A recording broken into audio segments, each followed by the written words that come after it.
Question number 9. An analyst observes the following historic geometric returns. For equity, the geometric return is given 8%. For equity, it is 8%.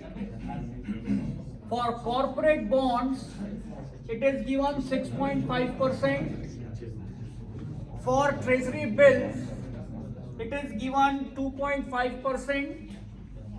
And for inflation, it is given 2.1. So inflation is not a type of asset class here. Understand one thing, inflation is not a asset type, not an asset type, okay? It is given because we have to use it somewhere in the formula. The rest of the three, equity, corporate bonds and treasury bills, all three are asset class, okay?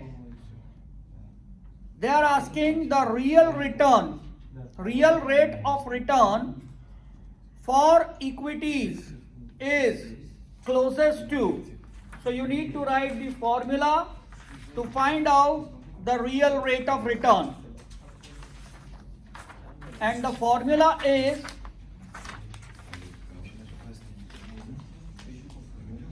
one plus RR equals to 1 plus NR divided by 1 plus IR. RR means real rate of return.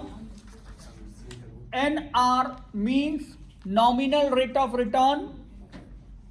And IR means inflation rate of return. Inflation rate. Okay? So by the name itself you can recognize them. RR is real rate, NR is nominal rate, and IR means inflation rate. So usually when we see any rate of return, proposed by the market, that is generally a nominal rate. Let's say one of the bank is offering 9% return on your deposit. So which type of rate they are offering you? Nominal rate, always. Okay? If you want to calculate real rate, then you need to have the data of inflation rate. Is it clear? So in this question, what is given? Equity geometric mean is given 8% geometric return, 8%. So what is that 8%? That is nominal rate. Okay? So we have to write it here 1 plus 0.08. 8% is given. And 1 plus inflation rate is also given in the question 2.1%. So 2.1 means 0.021. And here, if we want to calculate real rate, this one will come over there right hand side with the minus sign, minus 1.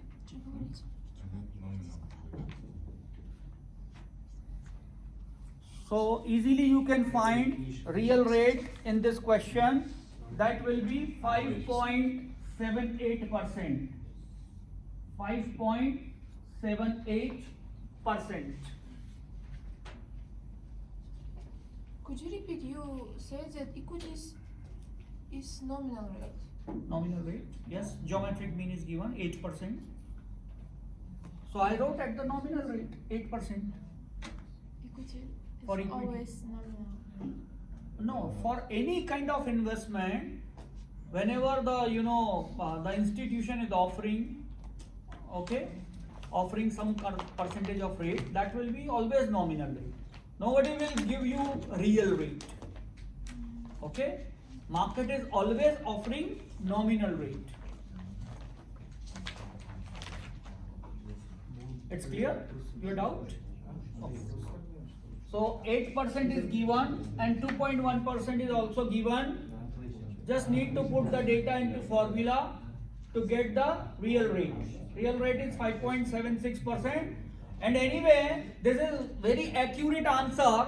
But if let's say there is one multiple choice question, or let's say there is an interview and they are giving you two rates and asking you to find out real rate, so what you need to do in such case, just simply 8 minus 2.5.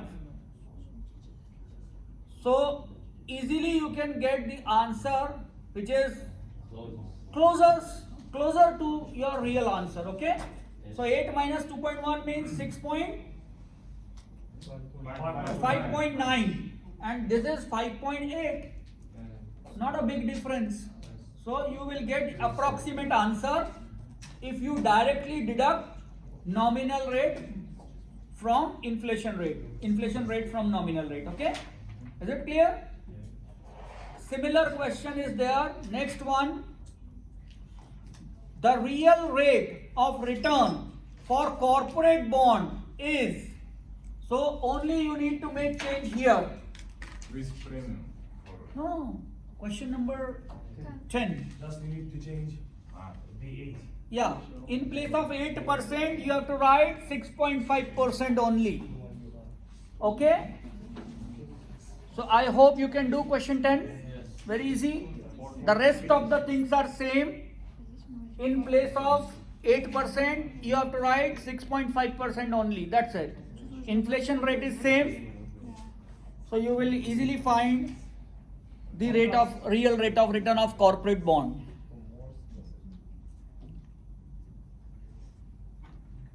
Real rate of return means which is excluding the effect of inflation.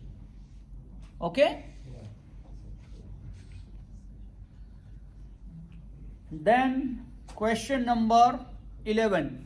For question number 11, again you need to change your equation. The equation, I will write it here. 1 plus nominal rate, then 1 plus risk-free rate, next bracket 1 plus inflation rate, then again 1 plus risk premium.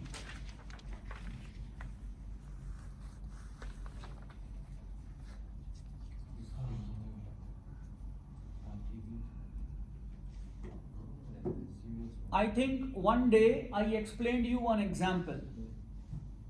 Let's say you are having $50,000 in your hand and you are going to buy one car today. And immediately one of your fast friend approaches you and he is in the need of money.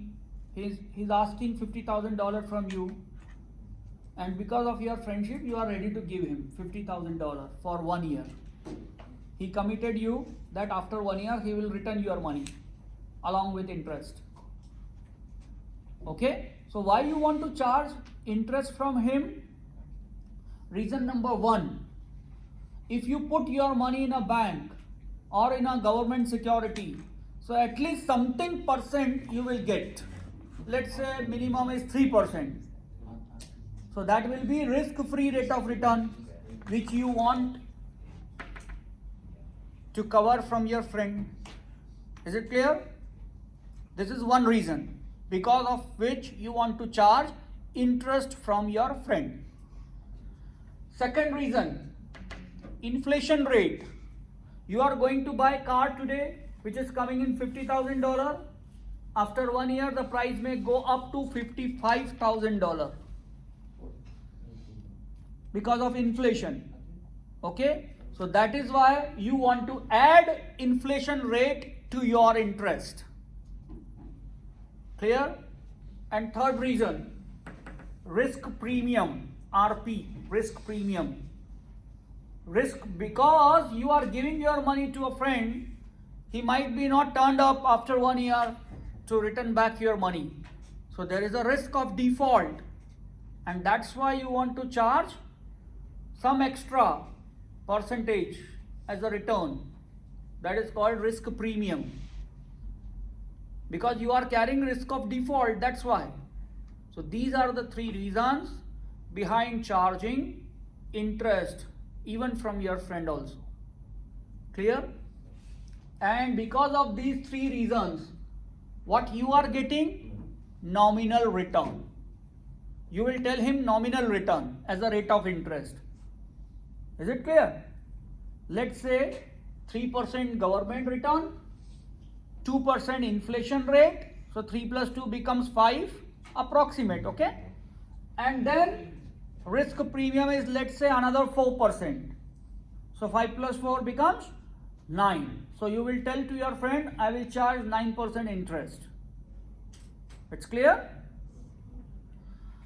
Now, with the help of this formula, you have to derive one equation. All these three things included here in nominal return.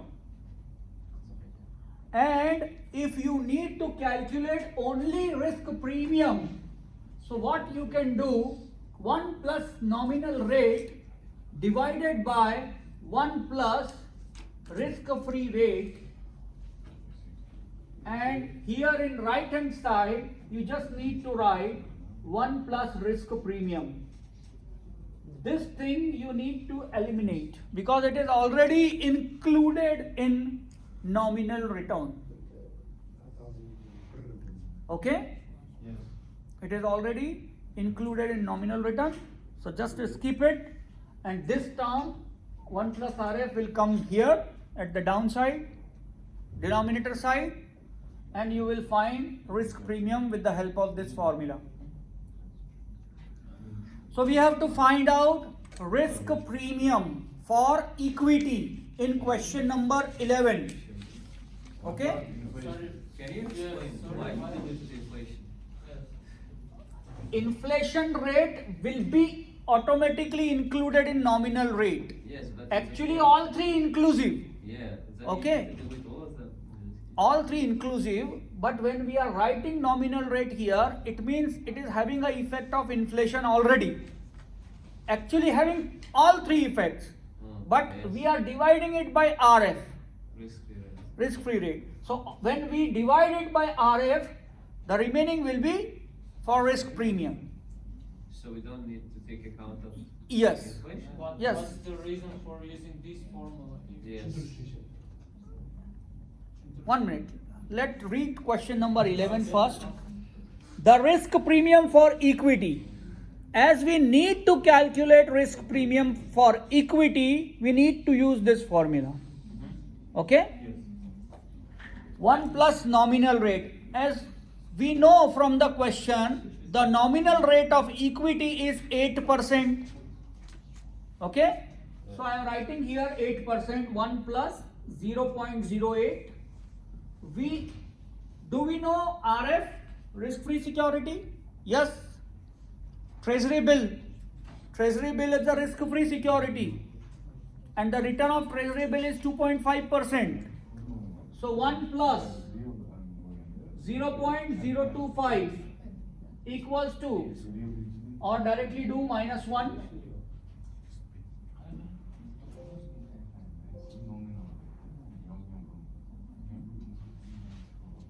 And then you will find risk premium.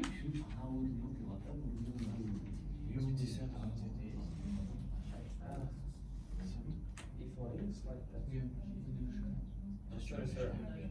We just now looked at the slides and it was not the nominal rate of return, but here in the slides they're simply taking the nominal divided by the inflation as a real rate of return. What you are telling? When you divide 1 plus nominal rate divided by 1 plus inflation rate, you are going to get real rate, yes? Yes. So in the formula in the slides, instead of NR as they wrote RR,